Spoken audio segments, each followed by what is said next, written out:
નમસ્કાર, હું Rinku Prajapati public Indian ન્યૂઝમાં આપનું સ્વાગત કરું છું। શરૂઆત કરીએ આજના સમાચારની। આણંદમાં ફાયર સેફટીના મામલે 2 ગેમ ઝોનને સીલ મરાયા।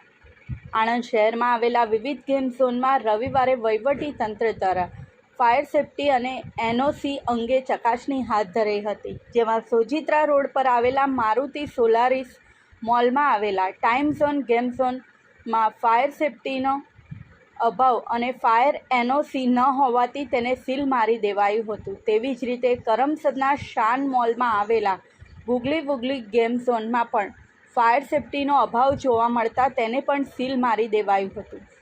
રાજકોટ શહેરમાં આવેલ એક ગેમ ઝોનમાં લાગેલ વિકરાળ આગે મોતનું તાંડવ સર્જતા 28 વ્યક્તિઓ જીવતા ભૂંજાયા હતા।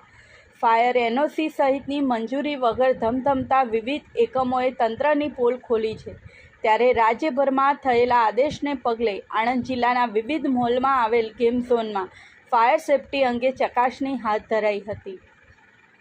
આણંદના ફાયર ઓફિસર સહિત ફાયર વિભાગની ટીમે જિલ્લાના વિવિધ મોલ ખાતે આવેલ ગેમ ઝોનમાં તપાસ હાથ ધરી હતી અને ફાયર એનઓસી સહિતની ચકાસણી કરવામાં આવી હતી, જેમાં આણંદ સોજિત્રા રોડ પર આવેલ મારુતિ સોલારિસ મોલમાં વર્ષ 2018થી ચાલતા ટાઈમ ઝોન ગેમ ઝોનને ફાયર એનઓસી ના હોય અને સીલ મારવાની કાર્યવાહી હાથ ધરી હતી અને જ્યાં સુધી ફાયર એનઓસી ન મળે ત્યાં સુધી આ ગેમ ઝોન બંધ રાખવામાં આવશે।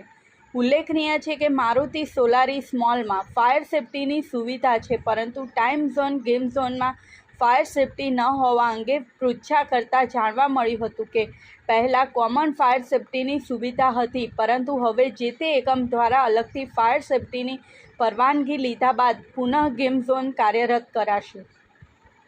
આ ઉપરાંત આણંદના સિટી મોલ ખાતે આવેલ લિયો નાઇટ ગેમ ઝોનમાં ચકાસણી કરવા જતાં તે બંધ હાલતમાં હોવાની માહિતી પ્રાપ્ત થઈ હતી, જ્યારે કરમસદના શાન મોલમાં આવેલ ગુગલી વુગલી ગેમ ઝોનમાં પણ ફાયર સેફટીના અભાવને લઈને સીલ મારવાની કાર્યવાહી હાથ ધરાઈ હતી।